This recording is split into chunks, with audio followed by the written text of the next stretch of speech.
Next integration को solve करने के लिए हम पहले ऊपर वाले पद को रखते हैं सेम और नीचे वाले पद में जो पद लिखे हुए हैं क्यूब के रूप में उनको लिख देते हैं 3/2 की घात 2 माइनस इसी प्रकार से x जो क्यूब है उसको भी लिख देते हैं x की पावर 3/2 की घात 2 विद इन द रूट। और ऐसा हमने इसलिए किया है क्योंकि जब हम x की पावर 3/2 का अवकलन करेंगे तो उसमें आ जाएगा रूट x। तो हम इस क्वेश्चन को आगे हल करने के लिए मान लेते हैं कि x की पावर 3/2 का मान है t, जिसका अवकलन करने पर हमें प्राप्त होगा घात आगे घात में 1 की कमी dx is equal to the dt। जिसको थोड़ा सा ठीक किया जाए तो x की घात 1/2 का मतलब बन जाएगा रूट x, 3/2 को उधर शिफ्ट कर देते हैं तो बन जाएगा 2/3 और dt।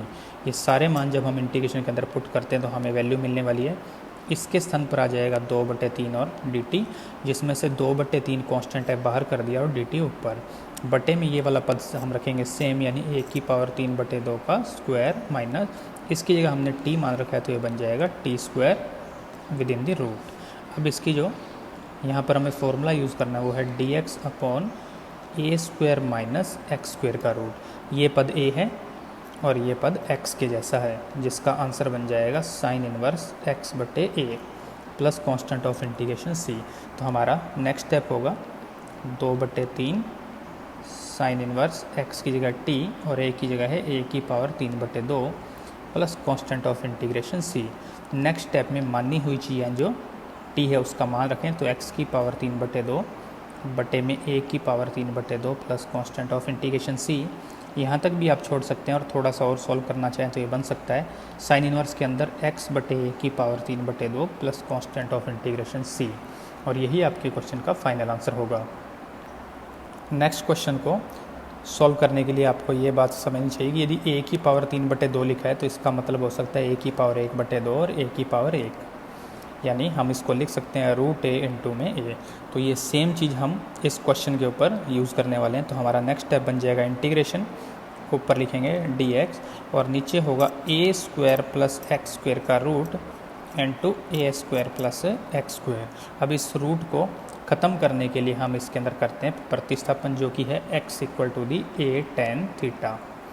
और इसका अवकलन करें तो dx is equal to the बनेगा a sec² थीटा और d थीटा। इन सभी वैल्यू को अगर हम i में यूज़ करते हैं तो हमारे पास आ जाएगा dx के स्थान पर a sec² theta d theta upon a² plus a² tan² theta का root into a² plus a² tan² theta. अब इसमें से हम कॉमन ले लेते हैं a² जो कि रूट से बाहर आने के बाद बन जाएगा a और यहाँ से कॉमन आ जाएगा a²।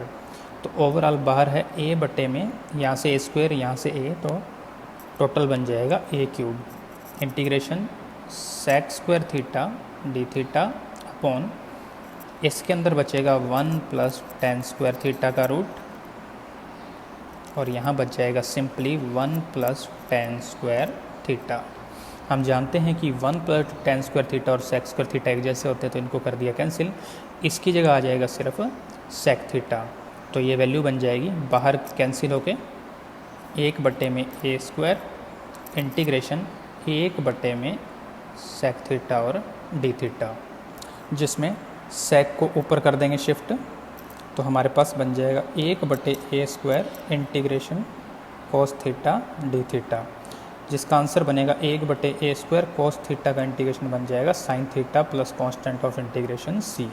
अब यहाँ पर हमें एक बात और समझने की ज़रूरत है कि हमने x को मान रखा है a tan थीटा, यानी यहाँ से हमारे पास tan थीटा का मान प्राप्त होगा x/a, जबकि हमारे पास यहाँ पर आ रहा है sin थीटा। तो हम यहाँ से sin थीटा की वैल्यू को ज्ञात करने वाले हैं।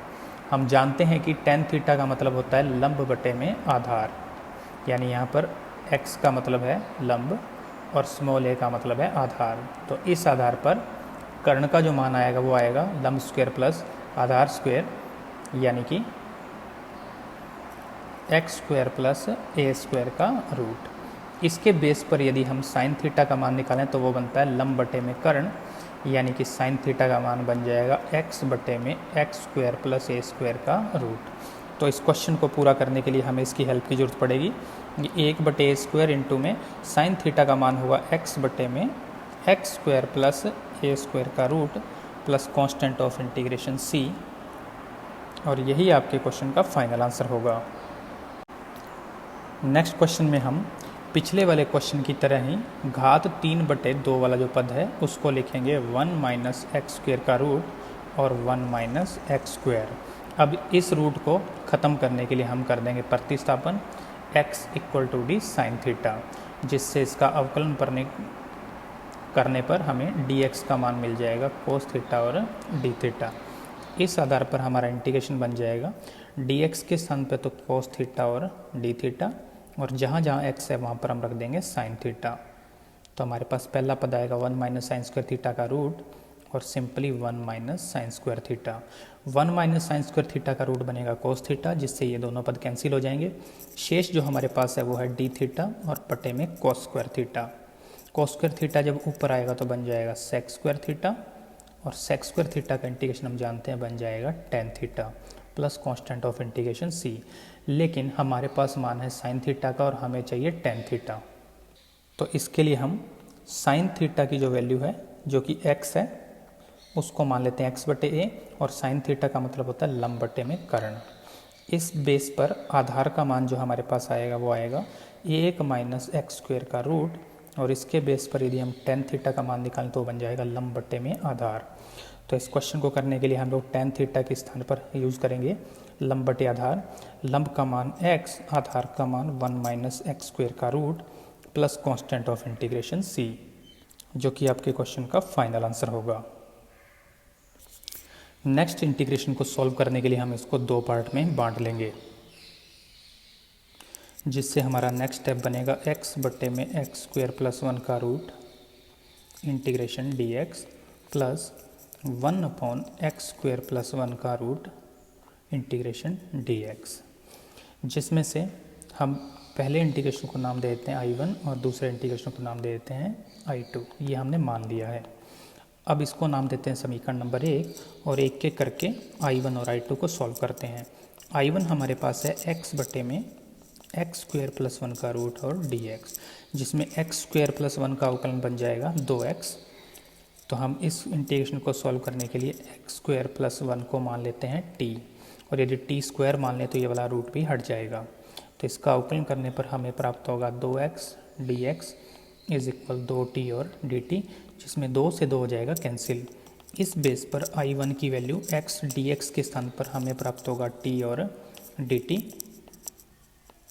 बटे में इसके स्थान पर आ जाएगा t² का रूट, जिसमें t और t² का रूट सेम होते हैं, इनको आपस में कैंसिल कर दिया। यहाँ पर बचेगा सिर्फ 1, और 1 का अगर मैं t के सापेक्ष इंटीग्रेशन कर दूँ तो हमें उत्तर प्राप्त होगा t plus constant of integration इस I1 की वजह से हम यहाँ इंटीग्रेशन का कांस्टेंट ले रहे हैं c1।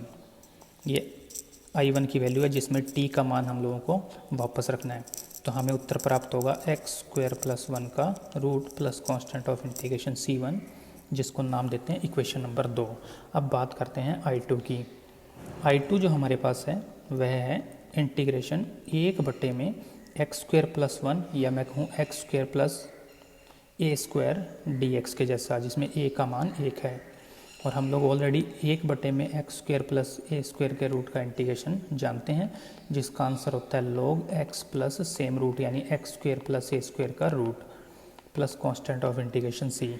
इसको यदि हम यूज़ करें तो I2 की वैल्यू हमारे पास आएगी log x plus x² plus 1 का root plus constant of integration c2, जिसको नाम देते हैं समीकरण नंबर 3। अब समीकरण 2 और 3 से मान रख देते हैं 1 में, जिससे हमारे पास मेन इंटीग्रेशन I का मान आएगा x² प्लस 1 का root plus c1 plus log x plus x² plus 1 का रूट प्लस c2। c1 और c2 को मिलाकर एक नया कांस्टेंट बना देंगे, क्योंकि दो कांस्टेंट का योग भी एक कांस्टेंट ही होता है। तो इसका ओवरऑल आंसर बन जाएगा प्लस c लगाकर, और यही आपका फाइनल आंसर होगा। नेक्स्ट इंटीग्रेशन को सॉल्व करने के लिए हम x माइनस अल्फ़ा को t² मान लेते हैं, जिससे हमें इसका अवकलन करने पर इसका अवकलन 1 प्राप्त होगा मल्टीप्लाई विद dx, और टी स्क्वायर का 2t और dt।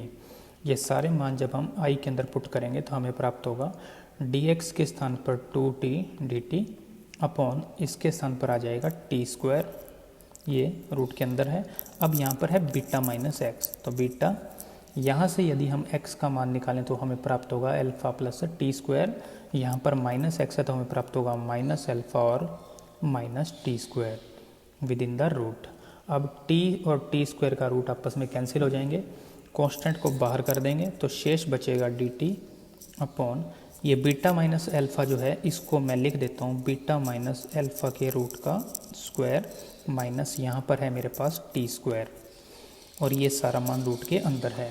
ये कांस्टेंट है तो ये a के जैसे काम करेगा। तो ओवरऑल हमारा क्वेश्चन है a square minus x square का रूट 1 के बटे में इसका इंटीग्रेशन, और इसके इंटीग्रेशन का आंसर हम जानते हैं sine inverse x upon a plus constant of integration c। 2 बाहर, साइन इनवर्स x के स्थान पर है t और a के स्थान पर है बीटा माइनस अल्फ़ा का root plus constant of integration c।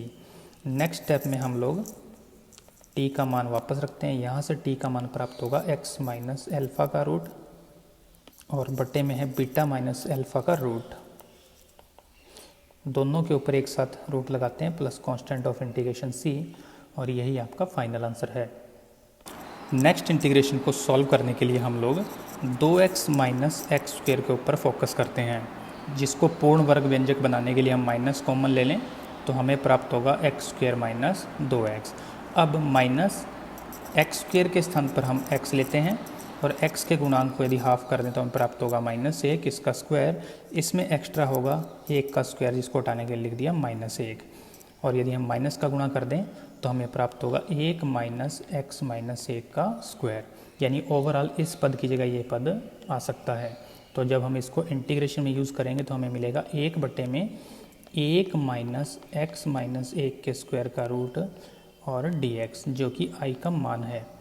अब यहाँ पर ये वाला पद x के जैसे काम करेगा तो ओवरऑल ये है 1/1 माइनस एक्स स्क्वायर के रूट का इंटीग्रेशन, जिसका आंसर होता है sine inverse x plus constant of integration c।